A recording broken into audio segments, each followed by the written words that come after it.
In 1981, three identical triplets vanished without a trace from their quiet California neighborhood, disappearing while playing outside their family home. 6-year-old Sarah, Sophie, and Stella Harper were there one moment, gone the next. For 15 years, investigators found nothing. No clues, no answers, no hope. The case went cold and the community moved on.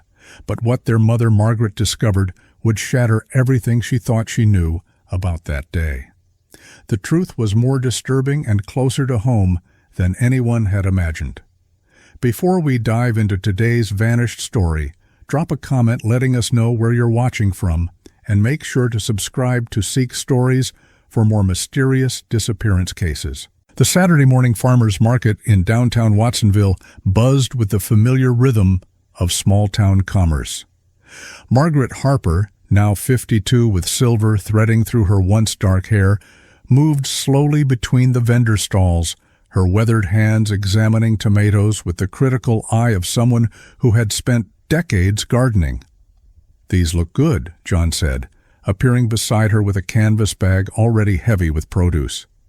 At 55, he had developed the patient demeanor of a man who had learned to live with perpetual grief, though his eyes still held shadows that hadn't been there before 1981.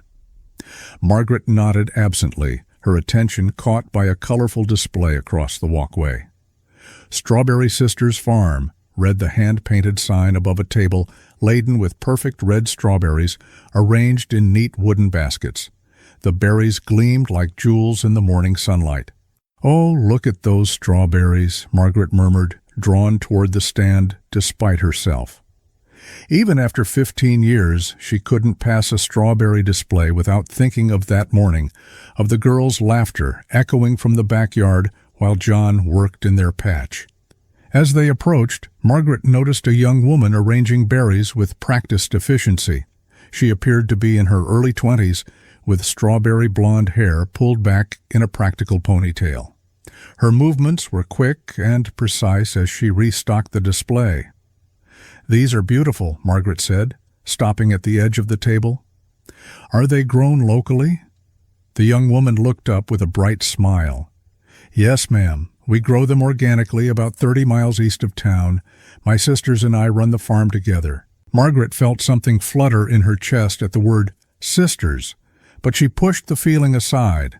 The girl was probably referring to biological sisters or close friends.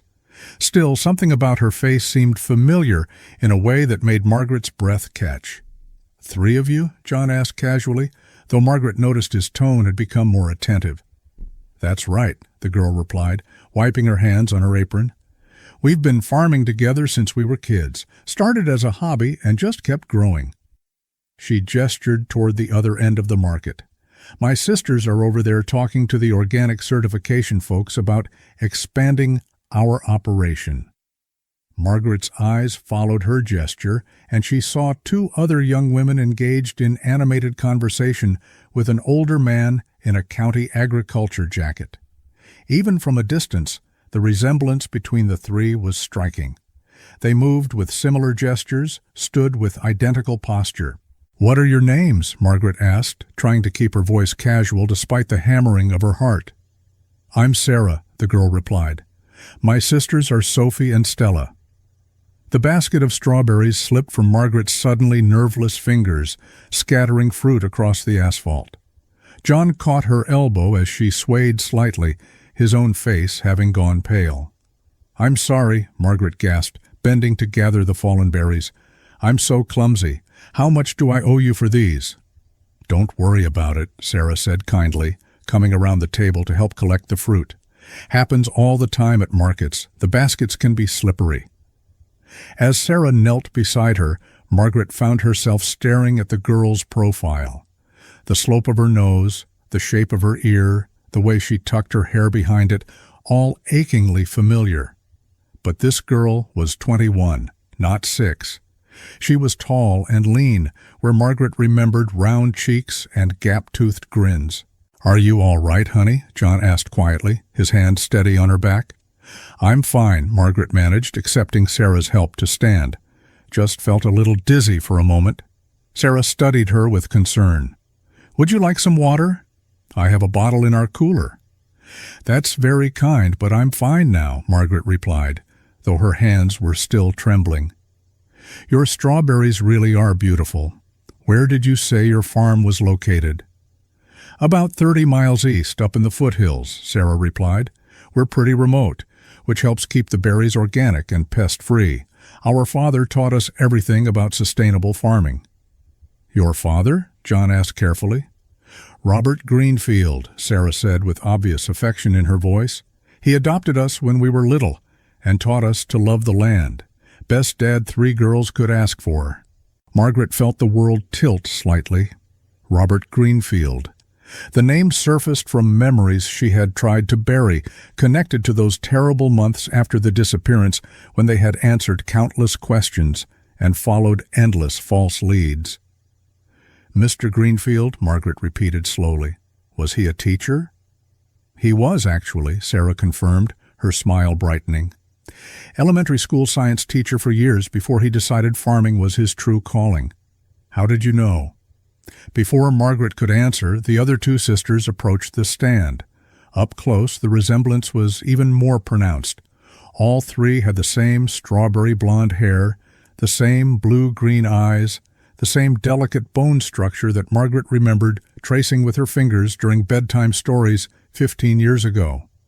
"Sarah, we need to start packing up," one of them said, glancing at her watch. "Dad wants us back by noon to help with the new irrigation system." "Of course," Sarah replied. Sophie, Stella, these nice folks were just admiring our berries. Margaret's knees nearly buckled. Sophie and Stella turned toward them with polite smiles, and Margaret saw her daughters' faces reflected in theirs, aged and changed, but unmistakably familiar. Sophie had always been the most serious of the 3, and this Sophie carried herself with the same thoughtful composure. Stella, the youngest by 11 minutes, still had that slight tilt to her head when she listened, just as she had as a child. "We should go," John said quietly, taking Margaret's arm. His voice was strained, controlled. "Wait," Margaret said, her voice barely above a whisper. She stared at the 3 young women, memorizing their faces. Do any of you ever have dreams about a different place? A different family?" The 3 sisters exchanged glances. Something flickered across their faces. Confusion, perhaps, or a shadow of something deeper.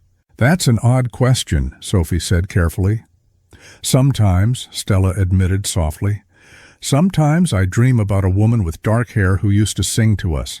But they're just dreams." Margaret's hand flew to her mouth. She had sung to them every night, lullabies and folk songs in her clear alto voice that John had loved to listen to from the doorway. "Margaret," John said urgently, "we need to go. Now." This time she let him lead her away, walking unsteadily between the market stalls while her mind reeled. Behind them she could hear the sisters talking in low voices, their conversation too distant to make out, but charged with an undercurrent of tension. "Did you see?" Margaret whispered when they reached their car. "Did you see their faces, John? The way they moved?" "I saw," John replied grimly, starting the engine with hands that shook slightly. "But Margaret, we can't jump to conclusions. 15 years is a long time. We could be seeing what we want to see." "Robert Greenfield," Margaret said, staring out the windshield. "John, I remember that name from the investigation. Don't you remember? Detective Carson mentioned him." John was quiet for a long moment as he navigated out of the parking lot. "I remember a lot of names from those days," he said finally. "Most of them led nowhere." "But he was their science teacher," Margaret insisted. "He knew them, he knew us. And now he has 3 daughters who look exactly like our girls and have the same names." "Margaret?" John's voice carried a warning. "We've been down this road before. How many times have we thought we saw them? How many false hopes have we chased?" Margaret fell silent, remembering the parade of phone calls over the years, the sightings that led to other families' children, the photographs that looked promising until seen up close. Each disappointment had carved another line in her face, another shadow in John's eyes. But this felt different. Those girls hadn't just resembled her daughters. They had moved like them, smiled like them. And the names... "I want to find out where this farm is," she said quietly. "Margaret..." "Just to look," she interrupted. "Just to see. If I'm wrong, then I'm wrong. But John, what if I'm not?" That evening, Margaret sat at their kitchen table with the local phone book spread open, running her finger down the listings. John watched from the doorway, coffee mug in hand, his expression a mixture of concern and resignation. "There's no Robert Greenfield in the residential listings," Margaret said, flipping to the business section. "But there's a Greenfield Organic Farms with a P.O. box." "Of course there's no street address," John said, settling into the chair across from her. "If someone wanted to hide 3 kidnapped children, they wouldn't exactly advertise their location." Margaret looked up sharply. "So you do think it's possible?" John sighed, running a hand through his graying hair. "I think we've learned not to trust our first instincts when it comes to this, but I also think we can't ignore what we saw today." "The way Stella tilted her head when she listened," Margaret continued, as if he hadn't spoken. "Sophie's serious expression when she was thinking. And Sarah, God, John, she had that same little wrinkle between her eyebrows that she used to get when she was concentrating." "They could be anyone, Margaret. 15 years changes people." "Not everything," Margaret insisted. "Not the way you hold your shoulders or tilt your head, not the shape of your hands or the sound of your laugh." John studied his wife's face, noting the flush of excitement that had replaced the gray exhaustion she'd worn for so many years. "What do you want to do?" "I want to find that farm," Margaret said immediately. "I want to see where they live, how they live. I want to know who Robert Greenfield really is." "And then what?" "If it really is them, if they're alive and well and think he's their father, what then? Do we tear apart their lives with the truth?" Margaret was quiet for a long moment. "They deserve to know who they really are," she said finally. "We deserve to know what happened to our daughters." The next morning, Margaret was waiting at the Watsonville Public Library when it opened. The librarian, a woman Margaret's age with kind eyes, helped her access the newspaper archives on microfilm. "I'm researching local farming operations," Margaret explained, which was technically true. "Particularly organic farms that started in the mid-1980s. It took 2 hours of scrolling through grainy newspaper pages, but she finally found it, a small article from 1982 titled "Local Teacher Turns to Farming." The accompanying photograph showed a younger Robert Greenfield standing in front of a modest farmhouse, holding a shovel and grinning at the camera. Margaret recognized him immediately. He had been about 35 when he taught at Watsonville Elementary. A tall man with prematurely gray hair and a gentle manner that had made him popular with both students and parents. The article mentioned his purchase of a 150-acre plot in the coastal foothills, his plans for organic agriculture, and his recent adoption of 3 young sisters who had been orphaned in a tragic accident. "Orphaned in a tragic accident," Margaret whispered, her hands clenching on the microfilm viewer's edge. The paper was dated 6 months after her daughter's disappearance. She printed the article and continued searching. Over the next few years, there were occasional mentions of Greenfield Organic Farms in the agricultural sections, awards for sustainable farming practices, participation in county fairs, grants for innovative irrigation systems. Always, the articles mentioned his 3 adopted daughters who helped run the farm. But there were no photographs of the girls, no mention of their ages or backgrounds, no details about the tragic accident that had supposedly orphaned them. Margaret drove home with the printed articles on the passenger seat, her mind churning. When she walked into the kitchen, she found John sitting at the table with his own stack of papers. "I went to the courthouse," he said without preamble. "Public records search." Margaret sat down across from him. "What did you find?" Robert Greenfield purchased 150 acres of land in March 1982, John said, consulting his notes. Paid cash. Before that, he'd been renting a small apartment in town, living alone. No wife, no children mentioned in any official documents. And the adoption? That's where it gets interesting, John said, his voice grim. There's no record of any adoption proceedings in Santa Cruz County. No record of 3 orphaned sisters. No tragic accident reported in any newspaper from that time period. Margaret stared at him. That's impossible. Adoptions have to be legal, documented. Unless they weren't really adoptions, John said quietly. Unless he just took 3 children and created false identities for them. But they'd need birth certificates, social security numbers, school records, all of which can be forged or obtained illegally if you know the right people, John replied. And a man who could plan and execute the kidnapping of 3 children might well have thought that far ahead. Margaret felt a chill run down her spine. John, if those really are our girls, then we need to be very, very careful, he finished. Because Robert Greenfield has spent 15 years convincing them that he's their father and that we don't exist. Approaching this wrong could destroy them or get them hurt. That afternoon, Margaret found herself drawn back to the farmer's market, even though she knew the Strawberry Sisters wouldn't be there. She wandered between the stalls aimlessly, her mind replaying every moment of yesterday's encounter. "Excuse me," she said to the vegetable vendor in the space next to where the strawberry stand had been. "Do you know the girls who were selling strawberries here yesterday?" The elderly man looked up from arranging his display of carrots. "The Greenfield girls?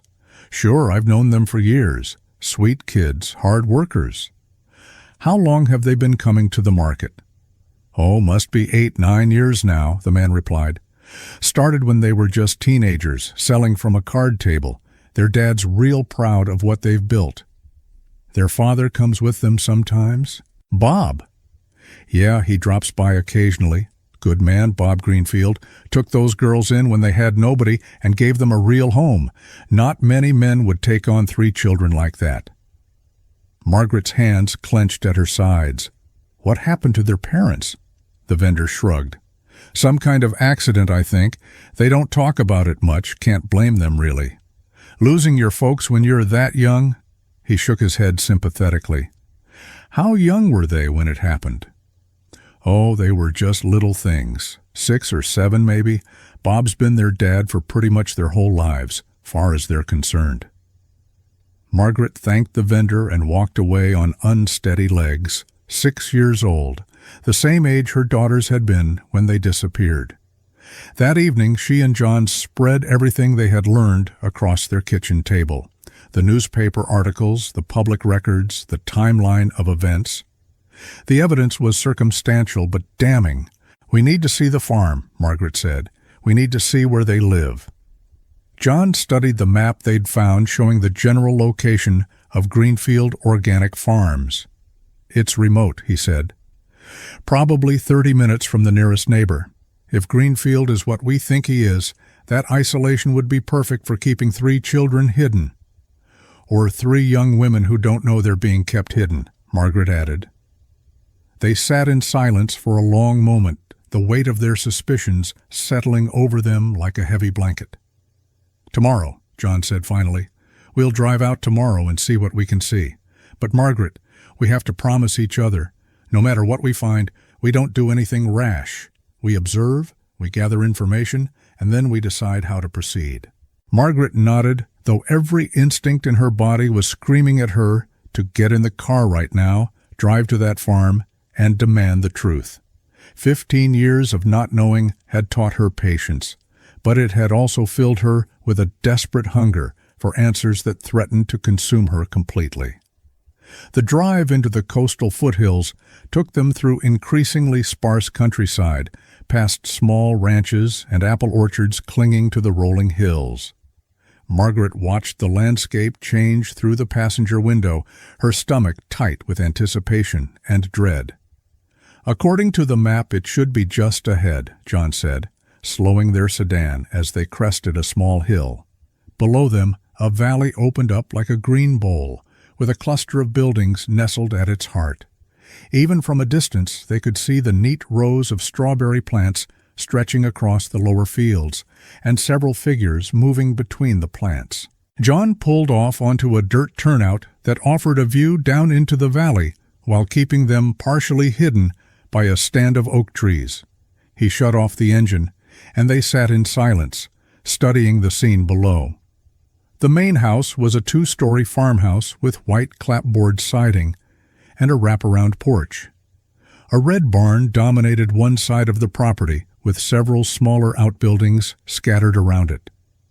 Gardens and greenhouses occupied the space between the buildings, and beyond that, the strawberry fields stretched nearly to the tree line. "It's beautiful," Margaret admitted reluctantly. "It looks like a perfect place to raise children." Through a pair of binoculars John had brought, they could see 3 young women working in the nearest field, moving methodically through the rows as they tended the plants. Even at this distance, their coordinated movements and similar builds were unmistakable. "There," John said, handing Margaret the binoculars. "The one on the left? Is that Sarah?" Margaret adjusted the focus and felt her breath catch. It was definitely Sarah, wearing work clothes and a wide-brimmed hat, but unmistakably the same girl from the farmer's market. She was kneeling beside a plant, examining something with the careful attention that Margaret remembered from her own daughter's childhood fascination with their backyard garden. "She's checking for pests," Margaret murmured, memories flooding back. Sarah always wanted to help with the strawberry patch. She'd spend hours looking for bugs and snails. As they watched, a tall man emerged from the house and walked toward the fields. Even from their distant vantage point, Margaret recognized his deliberate gait and the set of his shoulders. "That's him," she said, her voice barely above a whisper. "That's Robert Greenfield." The man approached the 3 young women, and they gathered around him in a loose circle. From their body language, he appeared to be giving them instructions, gesturing toward different sections of the field. The women listened attentively, nodding occasionally, their posture deferential in a way that made Margaret's chest tighten. "They're afraid of him," she said suddenly. "What makes you say that?"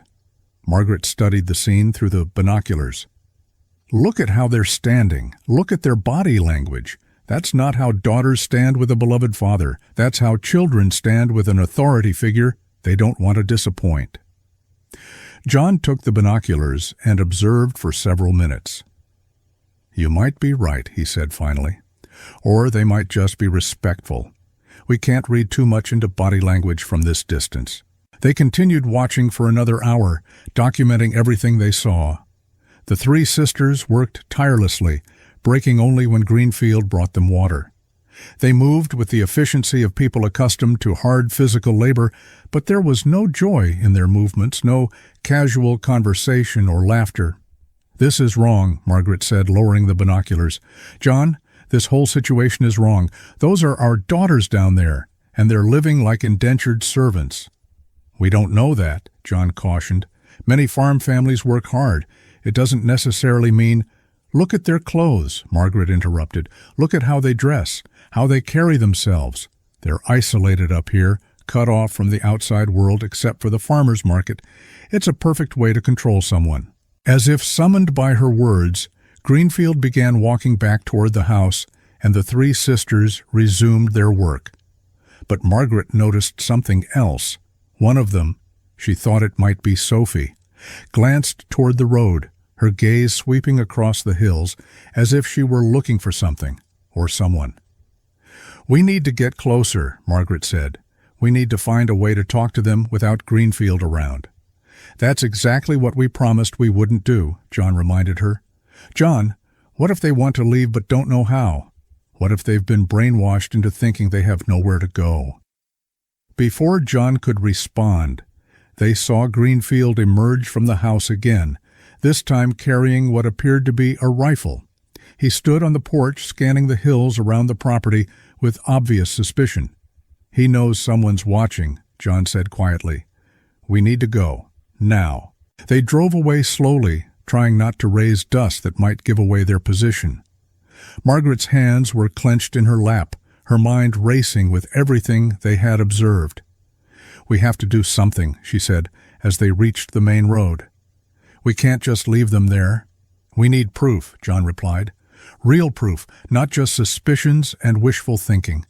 If we're wrong about this, we could destroy innocent people's lives."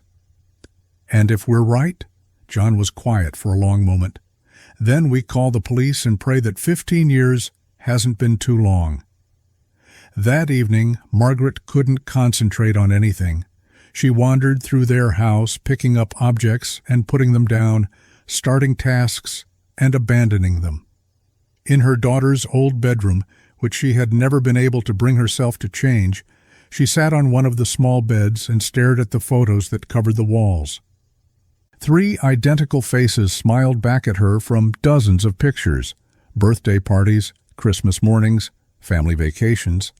Sarah with her gap-toothed grin, Sophie with her serious expression, Stella with her arms wrapped around the family dog. They had been so young, so trusting, so completely unaware that the world contained people who might hurt them. John found her there an hour later, tears streaming silently down her face. "I keep thinking about that last morning," she said without looking up, "about how I called out to them to stay where I could see them. But I was doing dishes, John. I wasn't really watching. I let them down." "You didn't let anyone down," John said firmly, sitting beside her on the narrow bed. "You were being a normal parent in what should have been a safe neighborhood. This isn't your fault." "I could have prevented it. If I had been more careful, more protective—" "Then he would have found another opportunity," John interrupted. "Margaret, men like Greenfield don't give up easily. If he wanted to take the girls, he would have found a way." Margaret wiped her eyes and looked at him. "You really think it's them, don't you?" John nodded slowly. "I think the evidence is compelling enough that we have to pursue it, but we have to be smart about it. We have to build a case that will hold up in court." "How do we do that?" "We start with DNA," John said. "We find a way to get samples from all 3 of them, and we compare it to the samples the police have on file from us." "How do we get DNA samples without them knowing?" John considered this. The farmer's market, hair from a brush, saliva on a water bottle, something they've touched that might have skin cells. Margaret felt a spark of hope. "They'll be there again next Saturday. We could observe," John corrected, "carefully, subtly, and if an opportunity presents itself to collect evidence, we take it. But we don't approach them directly." "What if they recognize us? What if they remember something?" "Then we deal with that when it happens," John said. "But Margaret, we have to prepare ourselves for the possibility that they won't remember us at all. They were 6 years old. 15 years is a long time." Margaret nodded, though the thought sent a sharp pain through her chest. Her daughters might be alive, might be less than 50 miles away, but they might look at her face and see a complete stranger. Still, she thought, remembering Stella's mention of dreams about a woman who used to sing, some part of them remembered. Some buried part of their consciousness held onto the truth, waiting for the right moment to surface. She just had to find a way to bring that moment about. Saturday morning arrived gray and misty, the marine layer that often blanketed the coast extending inland to shroud the farmer's market in a soft haze. Margaret and John arrived early, positioning themselves at a coffee stand with a clear view of where the Strawberry Sisters had set up their booth the previous week. At 8:30, a battered pickup truck pulled into the market's small parking lot. Margaret's heart jumped as she watched 3 young women climb out of the cab, moving with practiced efficiency to unload baskets and display materials from the truck bed. "That's them," she whispered to John, though she hardly needed to confirm what they both could see clearly. "I see them," John replied, his voice tight with controlled emotion. "Remember, we observe. We don't approach unless they approach us first." They watched as Sarah, Sophie, and Stella set up their strawberry stand, arranging their display with the same careful attention to detail Margaret had observed the previous week. But today, Margaret noticed, there was an additional tension in their movements, a subtle hypervigilance as they glanced frequently toward the market entrance. "They're watching for something," John observed, or someone. Indeed, the three sisters seemed to be taking turns scanning the growing crowd, their attention divided between their customers and some unseen concern. When a middle-aged man in work clothes approached their stand, all three women tensed visibly until he simply purchased berries and moved on. "They're afraid," Margaret said. "John, look at them. They're terrified of something."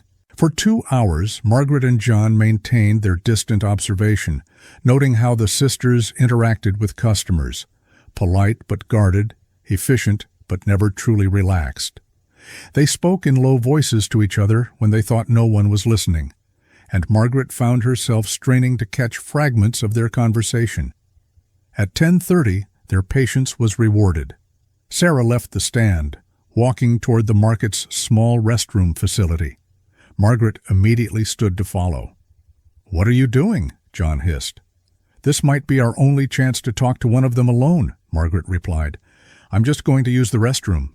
If she's there, maybe we'll have a casual conversation." Before John could protest further, Margaret was walking quickly across the market square. She reached the restroom building just as Sarah was emerging, and for a moment they stood face to face in the morning mist. Up close, Margaret could see the young woman's features even more clearly, the shape of her eyes, the curve of her mouth, the small scar on her chin from a bicycle accident when she was 5. It was all there, aged but unmistakable. "Oh," Sarah said, recognition flickering across her face. "You're the woman from last week, the one who dropped the strawberries." "Yes," Margaret managed, her voice catching slightly. "Margaret Harper. And you're Sarah." "That's right." Sarah's expression was polite but wary. "Is everything all right? You look pale."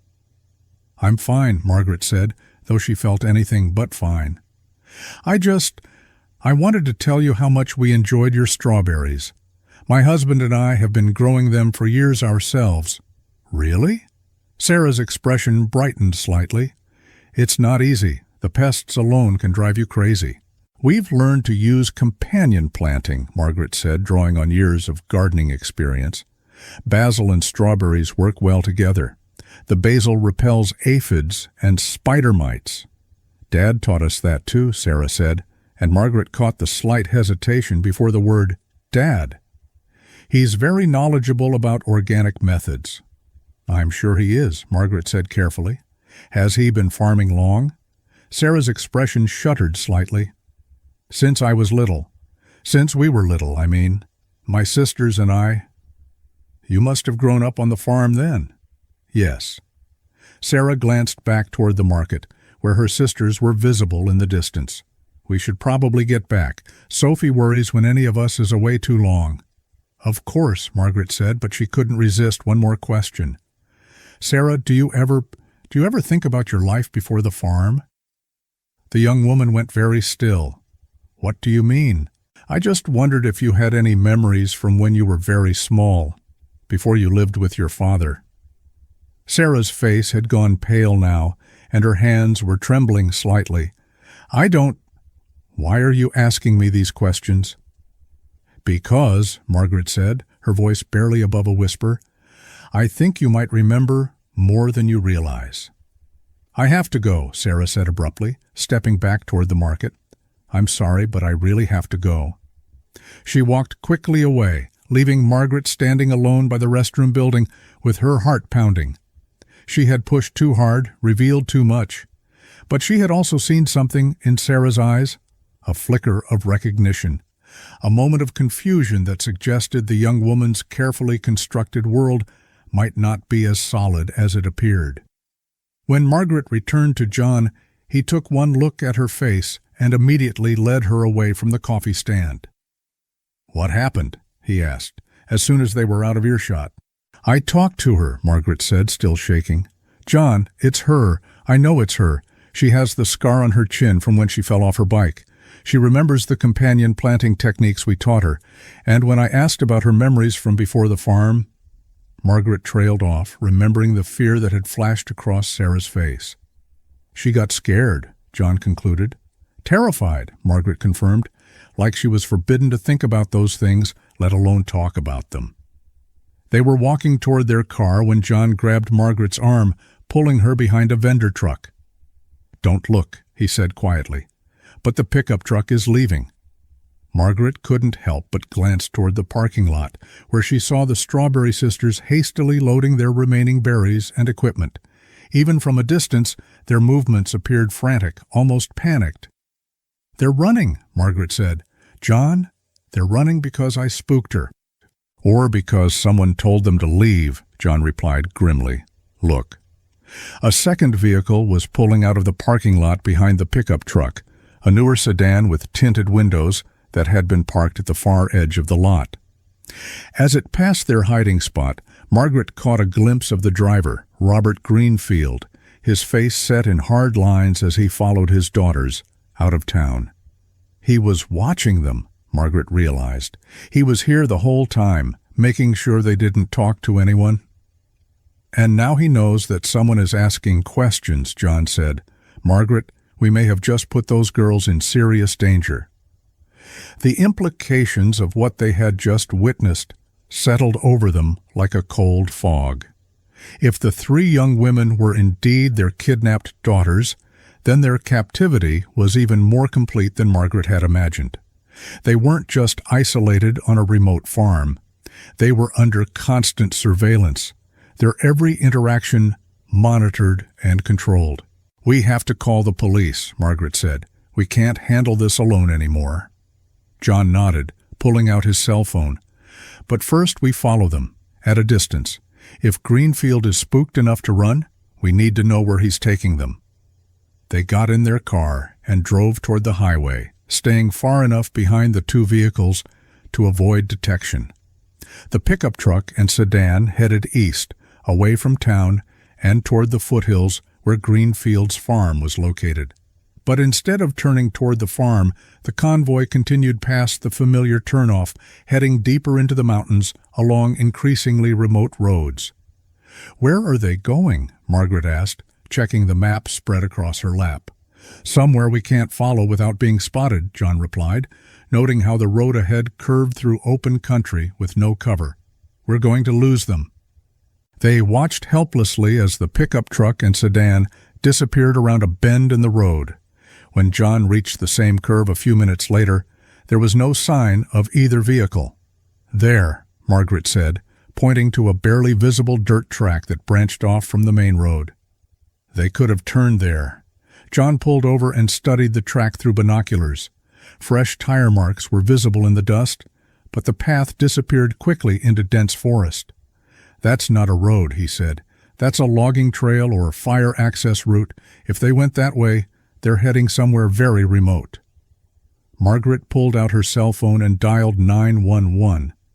"Santa Cruz County Sheriff's Department," the dispatcher answered. "This is Margaret Harper," she said, her voice steady despite the adrenaline coursing through her system. "I need to report a possible kidnapping case. 3 children who disappeared 15 years ago. I believe I've found them." Sheriff's Deputy Maria Santos arrived at the roadside meeting point 30 minutes later, followed by Detective Ray Coleman from the county's cold case unit. Margaret and John had used the waiting time to organize their evidence: the newspaper clippings, the public records, photographs from the farmer's market, and detailed notes about everything they had observed. "Mrs. Harper," Detective Coleman said, as he approached their car, "I remember your case. I was a patrol officer back in 1981. We searched for those girls for months." "We think we've found them," Margaret said, handing him the folder of evidence. 3 young women who call themselves the Strawberry Sisters. They're living with Robert Greenfield, who was their elementary school teacher. Coleman studied the photographs Margaret had discreetly taken at the farmer's market. "The resemblance is striking," he admitted, "but resemblance alone isn't enough for an arrest warrant." "Look at the timeline," John interjected, pointing to their carefully constructed chronology. "Greenfield purchases isolated property 6 months after our daughters disappear. He claims to have adopted 3 orphan sisters, but there's no record of any such adoption. The ages match perfectly." "And the names," Margaret added. "Sarah, Sophie, and Stella. The same names as our daughters. Deputy Santos frowned. That could be coincidence, or it could be psychological manipulation, keeping familiar names to ease the transition. There's more, Margaret said, and recounted her conversation with Sarah at the farmer's market. She recognized the gardening techniques we taught her. She has the same scar from a childhood accident, and when I asked about memories from before the farm, she became terrified. Detective Coleman closed the folder and looked at both parents. I have to ask, are you absolutely certain you want to pursue this? If these young women have been living as Greenfield's daughters for 15 years, the psychological trauma of learning the truth could be devastating. They deserve to know who they really are, Margaret said firmly, and we deserve to know what happened to our children. The problem is jurisdiction, Coleman continued. If they've been taken to another county or worse across state lines, this becomes a federal case. The FBI will need to be involved. Whatever it takes, John said. We just want them safe. Coleman used his radio to call for backup and notify the FBI field office in San Francisco. Within an hour, they had assembled a small convoy of law enforcement vehicles, including a federal agent named Rebecca Taylor, who had experience with long-term kidnapping cases. The most important thing, Agent Taylor explained as they briefed the team, is the safety of the potential victims. If these women have been psychologically conditioned to view Greenfield as their protector and the outside world as a threat, they may not cooperate with a rescue attempt. What does that mean? Margaret asked. It means they might fight us, Taylor replied bluntly. They might genuinely believe that we're the criminals and that Greenfield is trying to save them from us. The convoy followed the dirt track into the forest, moving slowly to avoid raising dust clouds that might alert Greenfield to their approach. The trail wound deeper into the mountains, past abandoned logging sites and overgrown clear-cuts, until it ended at a gate marked Private Property, No Trespassing. Beyond the gate, they could see a cluster of buildings in a small valley, a main cabin, several outbuildings, and what appeared to be a large garden. The pickup truck and sedan were parked near the cabin. Thermal imaging shows 4 people inside the main structure, reported the tactical team leader after scanning the compound with specialized equipment. 3 together in what appears to be the main room, 1 separate in a back room. Greenfield is keeping them isolated from each other, Agent Taylor observed. Classic control technique. The team moved into position, surrounding the compound, while a negotiator attempted to make contact using a bullhorn. Robert Greenfield, this is the FBI. We need to speak with you. Please come out with your hands visible. There was no immediate response from the cabin, but they could see movement through the windows.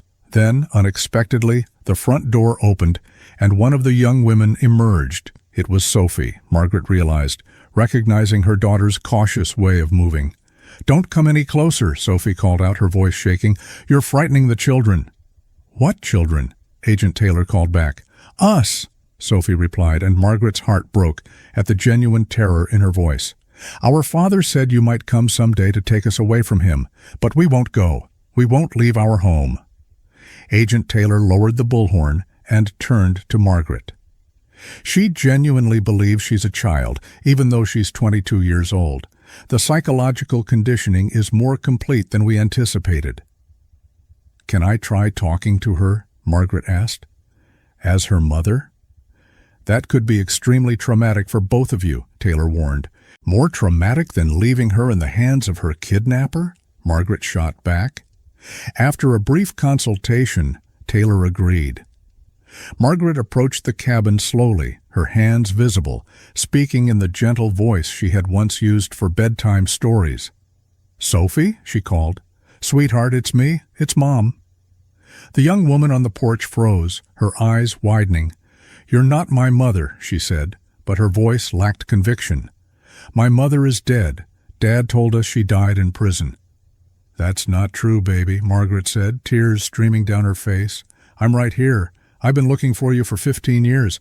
I never stopped believing you were alive." "You're lying," Sophie said, but she was staring at Margaret with obvious confusion. You look like You look like the woman in my dreams." "The woman who used to sing to you," Margaret said softly. "The woman with dark hair who knew all the words to Strawberry Fields Forever. That's me, Sophie. That's your real mother." Behind Sophie, the cabin door opened again, and Sarah and Stella emerged, flanking their sister. All three young women stared at Margaret with identical expressions of confused recognition. "It can't be," Stella whispered. "Dad said you were bad people. He said you did terrible things." "The only terrible thing we did was let you play in the front yard," John said, appearing beside Margaret. "We were normal parents who loved you more than anything in the world." "Dad?" Sarah called back toward the cabin. "Dad? What's happening? Who are these people?" Robert Greenfield finally emerged from the cabin, and Margaret saw that 15 years had changed him dramatically. His hair was completely white now, his face deeply lined, and there was something wild in his eyes that suggested a man on the edge of a complete breakdown.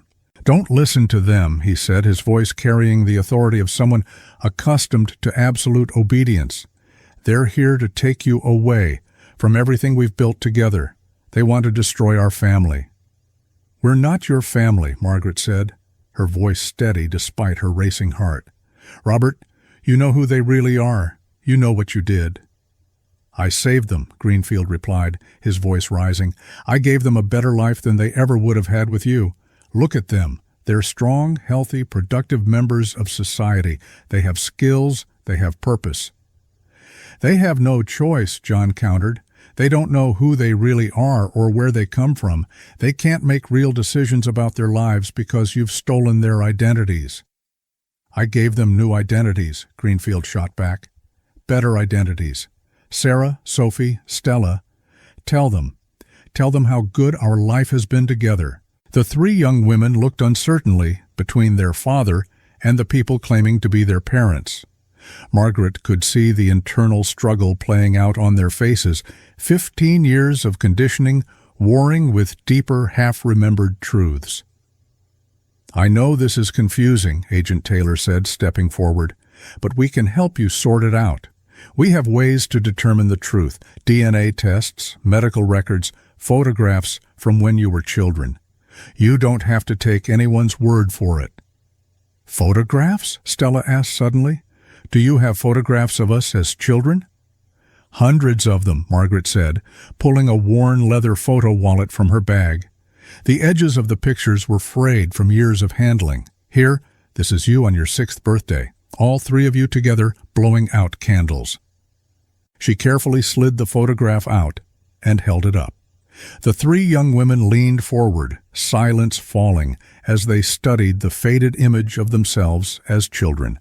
Identical triplets in matching birthday dresses, grinning at the camera with missing teeth and bright eyes. "I remember that dress," Sophie said softly. "I remember the way the fabric felt." "You fought with your sisters about who got to wear the pink one," Margaret said, hope rising in her voice. "We ended up buying 3 identical pink dresses so there wouldn't be any more arguments." "No," Greenfield said sharply. "Those aren't real memories. You're planting false memories in their minds. Girls, come inside. Now." But the three young women didn't move. They were staring at the photograph, and Margaret could see recognition dawning in their eyes. "The woman who used to sing," Stella said suddenly, looking directly at Margaret. "She had a mole on her neck, right there." She pointed to a small birthmark on Margaret's throat that was barely visible above her shirt collar. "She did," Sarah added, her voice filled with wonder. "And the man? The man used to make pancakes on Sunday mornings. He would let us help flip them." "You always insisted on doing it yourself," John said, his voice thick with emotion. "You'd stand on a chair by the stove, and I'd hold your hands to help you flip them without burning yourself." "Stop," Greenfield commanded, but his voice had lost its authority. "Stop filling their heads with lies." "They're not lies," Sophie said, and for the first time she sounded like an adult rather than a frightened child. "These are my memories, our memories. I remember the house with the blue shutters and the strawberry patch in the backyard." "I remember the swing set," Stella added, and the treehouse Dad built for us. I remember when you took us for ice cream that day, Sarah said, turning to face Greenfield. I remember crying in the car and you telling us that our parents had been hurt and we couldn't go home. Greenfield's face crumpled. I was protecting you, he said. I was giving you a better life. You were stealing our life, Sarah replied, and Margaret had never been prouder of her daughter's strength. You stole 15 years from us, 15 years from our real parents. The confrontation ended quietly, with Greenfield surrendering to federal agents without further resistance. The three young women, no longer the Strawberry Sisters, but Sarah, Sophie, and Stella Harper, were taken to a medical facility for evaluation and counseling. The reunion was not the joyful embrace that Margaret had imagined in her dreams. Instead, it was tentative, awkward, filled with the weight of 15 lost years and the psychological trauma that would take much longer to heal. The young women sat in a conference room at the county mental health facility, looking uncomfortable in the unfamiliar environment. Margaret and John sat across from them, with Dr. Patricia Rosen, a specialist in reunification cases, mediating the conversation. This is going to take time, Dr. Rosen had warned them beforehand. 15 years of psychological conditioning can't be undone overnight. They may experience grief for the life they're losing, even though that life was built on lies. I keep expecting to wake up, Sophie said during one of their first conversations. I keep thinking this is all some kind of dream and that Dad, Mr. Greenfield, will come get us for morning chores. It's normal to feel confused, Dr. Rosen assured her. Your brain has been processing a false reality for most of your conscious life. It's going to take time to integrate your true memories with your recent experiences.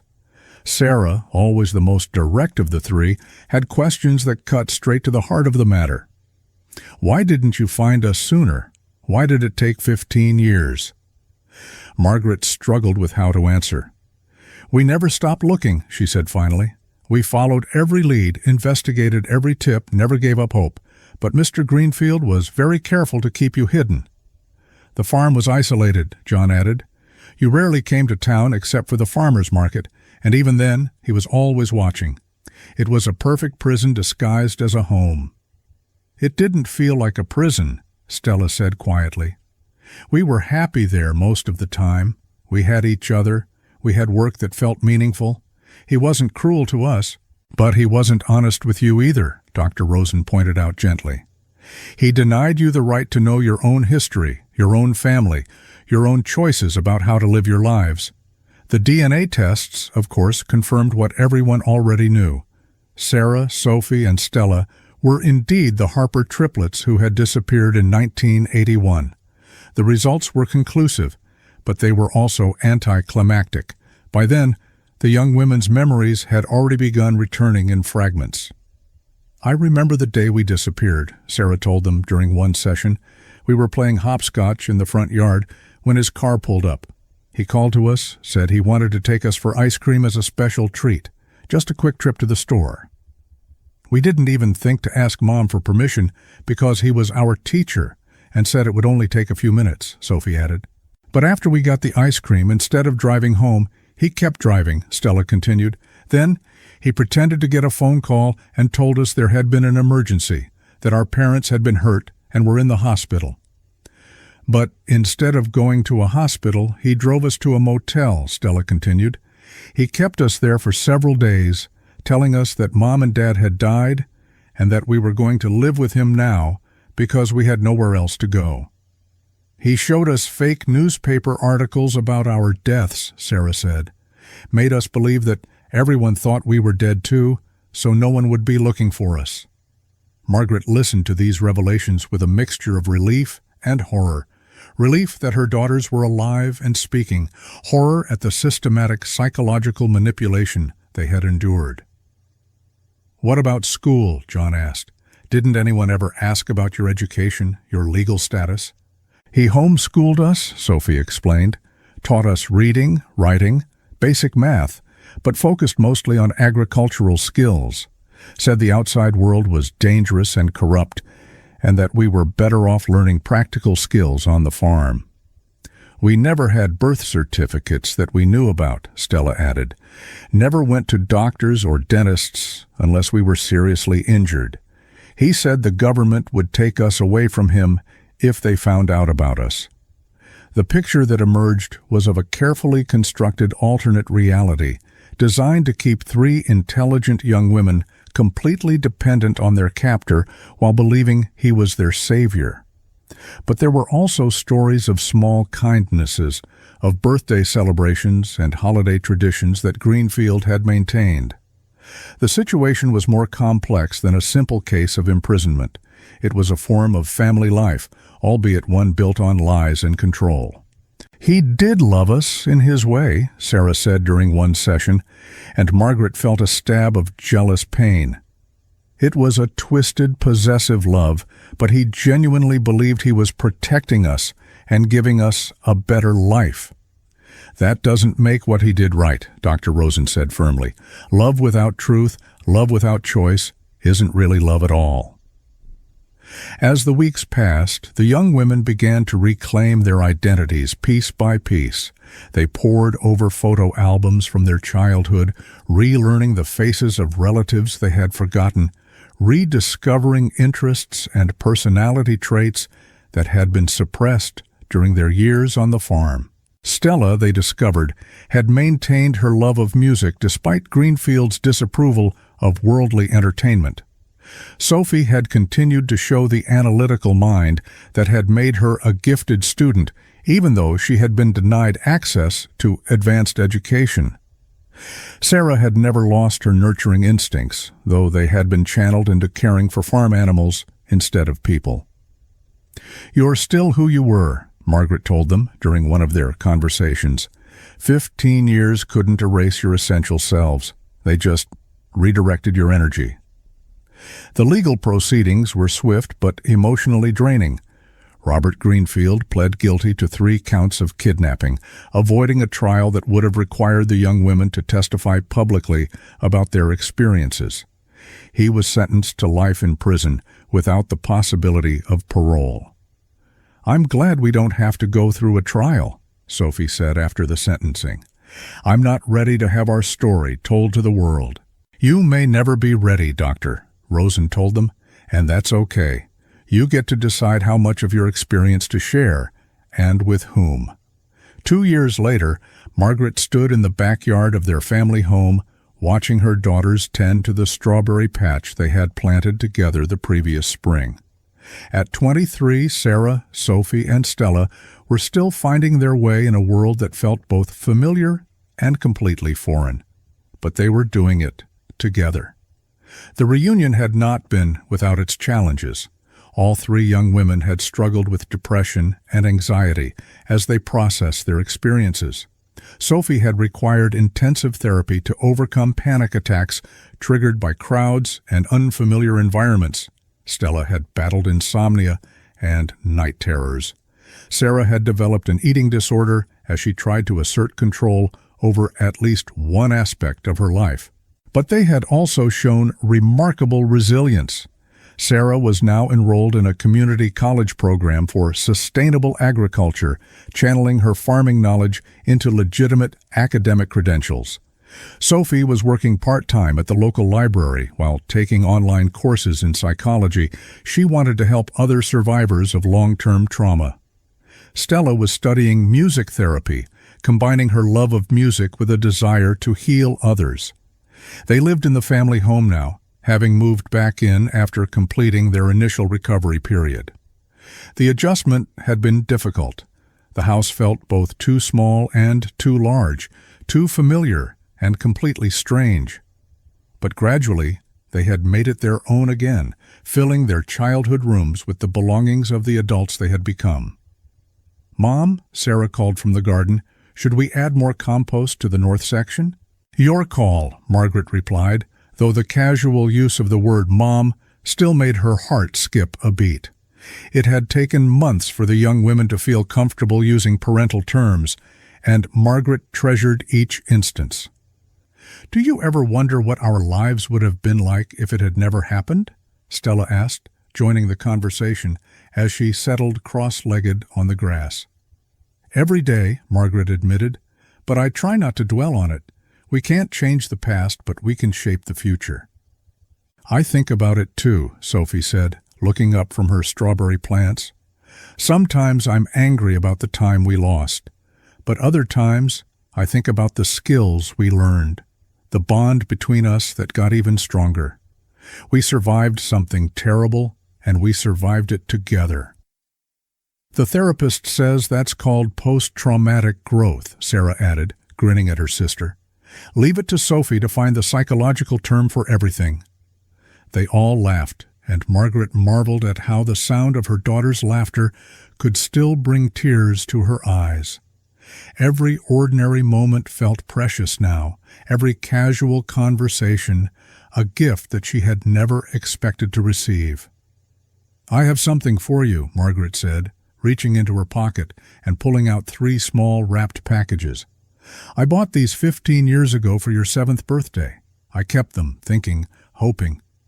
Sarah, Sophie, and Stella each took a package, unwrapping them carefully to reveal matching silver lockets, each engraved with their initial and birth date. "We were going to give these to you the morning after you disappeared," John explained. "Your mother has been carrying them around ever since, waiting for the right moment." "They're beautiful," Stella said, fastening the chain around her neck. "Perfect." "Just like this moment," Sophie added, reaching out to take her sister's hands. They sat together in the backyard as the sun set over the strawberry patch, 3 young women reclaiming their identities, and 2 parents learning to be a family again. The road ahead was still uncertain, filled with therapy sessions and legal proceedings and the ongoing challenge of healing from trauma. But they were facing it together, and for Margaret Harper, that was more than enough. The strawberries they had planted were beginning to ripen, small red berries that would soon be ready for harvest. Margaret smiled as she watched her daughters planning their first legitimate farmer's market booth, this time selling berries grown from love rather than captivity, offered with joy rather than fear. Some stories, she reflected, do have happy endings. They just take longer to reach than anyone expects. Thanks for watching until the end. It really means a lot. If this story caught your attention, don't forget to like, share, and drop your thoughts in the comments. I'd love to know what stood out to you most. And of course, make sure to subscribe to Seek Stories and hit the bell so you never miss the next mystery. See you soon.